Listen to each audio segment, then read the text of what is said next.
बाकी करना है तो किसको दबाना है।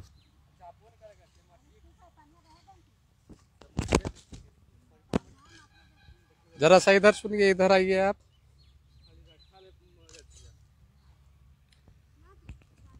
आपको पता है कि भारतीय संसद में आज राज्यसभा में किसानों के लिए 3 बिल पास किए गए हैं। कुछ इसके बारे में जानकारी है? थोड़ा सा और आगे आ जाइए आप। बिल तो पता है कि बिल पास हुआ है या नहीं तो पता नहीं है, लेकिन 3 बिल पास का मोदी सरकार ने लक्ष्य रखा है।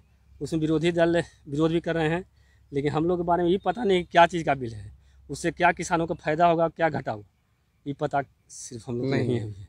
अच्छा, किस चीज़ के बारे में ये बिल है आपको जानकारी नहीं जानकारी नहीं है। थोड़ा सा आगे आइए, आगे आइए। भारतीय संसद के लोकसभा और राज्यसभा ने 3 बिल पास किए हैं। उसके बारे में आपको कोई जानकारी है? थोड़ा सा और आगे आ जाइए। हमको तो नहीं मालूम। इसके बारे में कुछ जानकारी है? कोई जानकारी नहीं। कोई जानकारी नहीं है? नहीं। अभी तक मतलब अखबार पढ़ते हैं या कुछ किसी ने बताया है लोकल किसी ने कि कुछ ऐसा कुछ क्या फ़ायदा है क्या नुकसान है? बहुत कम पढ़ते हैं।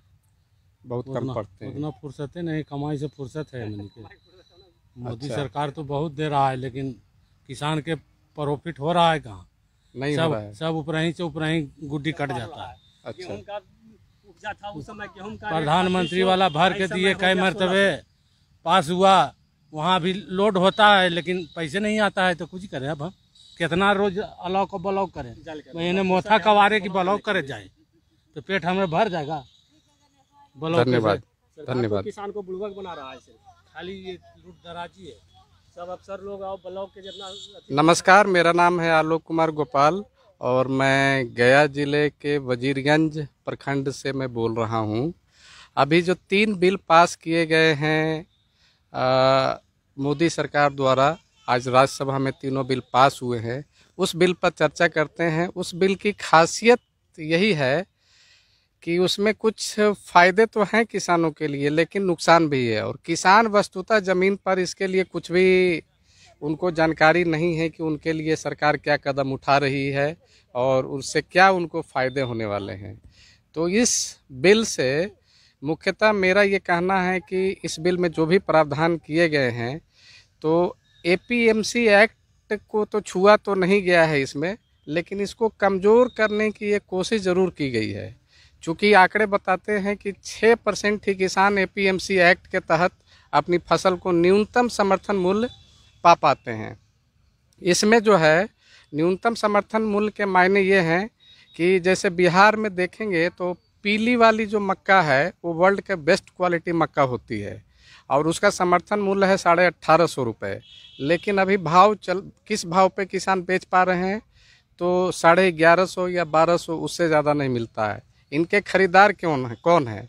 बिहार में एपीएमसी एक्ट जो है 2006 में ही नीतीश सरकार द्वारा ख़त्म कर दिया गया था और उसके बाद ये कहा गया था, दावे किए गए थे कि प्राइवेट प्लेयर जो है जाके उसको अपने मंडियों का विकास करेंगे और वहाँ पे उनको नए खरीदार उपलब्ध होंगे और नई संभावनाएं आएगी उसमें। लेकिन हमें ये देखने से लगता है कि स्थिति बद से बदतर हो गई है, क्योंकि जो भी मंडियां वहाँ पे उपलब्ध हैं अभी, गया हो, बिहार शरीफ हो, मुजफ्फरपुर हो, उनमें क्या स्थिति है कि मंडियों पे सरकार का कोई कब्जा रह नहीं गया है। प्राइवेट प्लेयर लोग अपना इलीगल कब्जा करके बैठे हैं उन मंडियों पे और एसडीएम इस पे कोई कार्रवाई नहीं कर रहे हैं। मंडियों की हालत इतनी खस्ता हाल है कि वहाँ पे सफाई इतनी कोई करने वाला नहीं है, कोई टैक्स चूँकि देते नहीं है तो कोई वहाँ पे कंट्रोलिंग अथॉरिटी नहीं है, तो गंदगी पूरे चारों तरफ रहेगी, लेकिन काम उनका उन्हीं से चल रहा है। कोई नई मंडी की व्यवस्था नहीं है। उसके बाद जहाँ भी मंडी की व्यवस्था है वहाँ पे भी खरीदी का आलम ये रहता है कि मैं बड़वानी ज़िले में एक निजी संस्था के लिए काम कर रहा था, ये 2-3 साल पहले की बात है। तो वहाँ पे जब मैं किसानों को मिला, लोगों से समझा, तो ये समझ में आया कि उस शहर के चारों तरफ से जो रास्ते आ रहे हैं उन रास्तों में ही उनकी अपने वेयर हाउस है या फिर उनके अपने दूसरे जिनिंग फैक्ट्री है। वहाँ पे वो लोग अपनी फसलों की खरीदी करके और रख लेते थे। फसलों की खरीदी कैसे होती थी? अगर आपके पास 100 किलो है अनाज आपने बेचा है, सोयाबीन वहाँ पे बिकता है, सोयाबीन का एमएसपी वहाँ पे 3800 रुपये प्रति क्विंटल चल रहा था।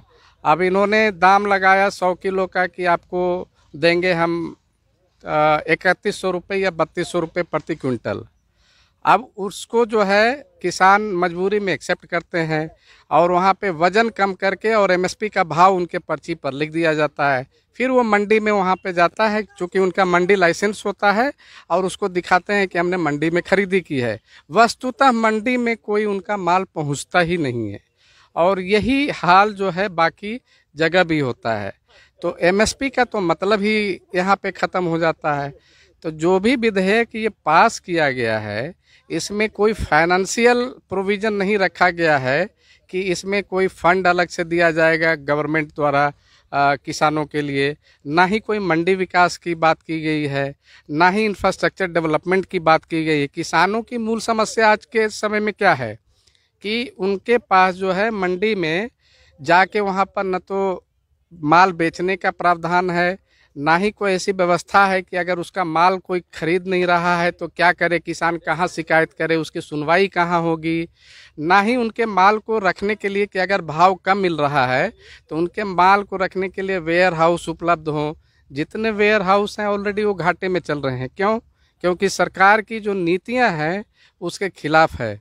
तो वेयर हाउस वगैरह जो डेवलपमेंट इंफ्रास्ट्रक्चर में जो पैसा लगना चाहिए, नए प्लेयर कोई भी उसमें पैसा लगाने के लिए तैयार नहीं है। तो इन सब कारणों के वजह से जो नई 3 बिल लाए गए हैं उससे एक फ़ायदा ज़रूर ये होता है कि उनको जो प्रोड्यूसर कंपनी है या कोऑपरेटिव है उनको इलेक्ट्रॉनिक ट्रेडिंग का अधिकार मिलेगा कि आप कहीं भी अपने माल को बेच सकते हैं। दूसरी कंपनियां, बड़ी बड़ी कंपनियां भी कहीं से कहीं माल ले जाने के लिए स्वतंत्र होगी और ख़रीदने के लिए सब स्वतंत्र होगी। लेकिन इसके साथ जो है उनके कई नुकसान भी हैं, क्योंकि दाम जो है उनको जो दाम मिलना चाहिए फसलों का वो कभी मिल नहीं पाता है। तो उसका नतीजा ये होता है कि जैसे कमोडिटी एक्सचेंज से उनका रेट चलता है। अब कमोडिटी एक्सचेंज में ये प्रावधान सरकार को करना चाहिए कि जो भी माल बिकेगा, किसानों की वस्तुतः मांग एक ही है कि एमएसपी से ऊपर का माल बिके। अगर आप कहते हैं कि किसानों के फायदे के लिए हम बिल लाए हैं तो आपको सिंपल सा एक प्रावधान करना चाहिए था, सरकार को करना चाहिए था कि जो भी माल बिकेगा, चाहे मंडी में बिके या मंडी के बाहर कोई कंपनी खरीदे या स्टॉक एक्सचेंज में जो भी बिडिंग आता है वो न्यूनतम समर्थन मूल्य के ऊपर ही बिडिंग हो, तभी जाके किसानों को लाभ मिलेगा। दूसरा, जो मंडी हैं, जहाँ पे मंडियाँ हैं वहाँ पे इंफ्रास्ट्रक्चर डेवलपमेंट का काम किया जाए, जिससे कि किसानों को वहाँ पे माल बेचने के लिए जो वज़न काटा हो या फिर लोडिंग अनलोडिंग में टेक्नोलॉजी लाएं या फिर उसको सर्विलांस के लिए जो भी चीज़ें हैं कि सारे पारदर्शी तरीके से किसानों के फसल बेचे जाएं। इसके अलावा जो है वहाँ पे ग्राम की सड़कें जो हैं मंडी तक जाएं, उनको किसानों को माल पहुंचाने के लिए जो ट्रांसपोर्टेशन का व्यवस्था होना चाहिए वो सुलभ हो। इन सब इंफ्रास्ट्रक्चर के डेवलपमेंट पे सरकार को काम करने की ज़रूरत थी और इस पे स्पेशल अटेंशन की ज़रूरत थी, तभी किसानों का भला होने वाला है। आपको ये चीज़ जान के हैरानी होगी कि ज़्यादातर किसान जो संसद में ये कानून लाया गया है उससे कहीं पर भी उनको जानकारी नहीं है इस बात की कि क्या लाया गया है।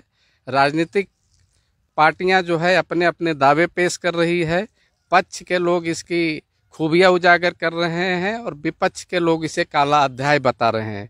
लेकिन सच्चाई यह भी है कि विपक्ष के लोग जब सरकार में बैठे थे तब भी उन्होंने कुछ नहीं किया किसानों के लिए, और आज जब सरकार अपना कुछ करने को चाह रही है तो उसको नाकामी सिर्फ उजागर करने का काम जरूर कर रही है। इसलिए मैं किसी एक पार्टी का दोष नहीं दूंगा, यहाँ पे ये संस्थागत दोष है कि सरकारें जो चलती है बाहर की समर्थित नीतियां, WTO या फिर जितने वर्ल्ड बैंक हैं उनकी जो पॉलिसीज है उसके अनुसार ही एक उस ढर्रे को फॉलो करती है, और ग्रास रूट के जो भी अध्ययन हैं या जो भी अनुभव हैं उसको लेकर सरकार आगे लेकर जाने का काम नहीं करती है। धन्यवाद।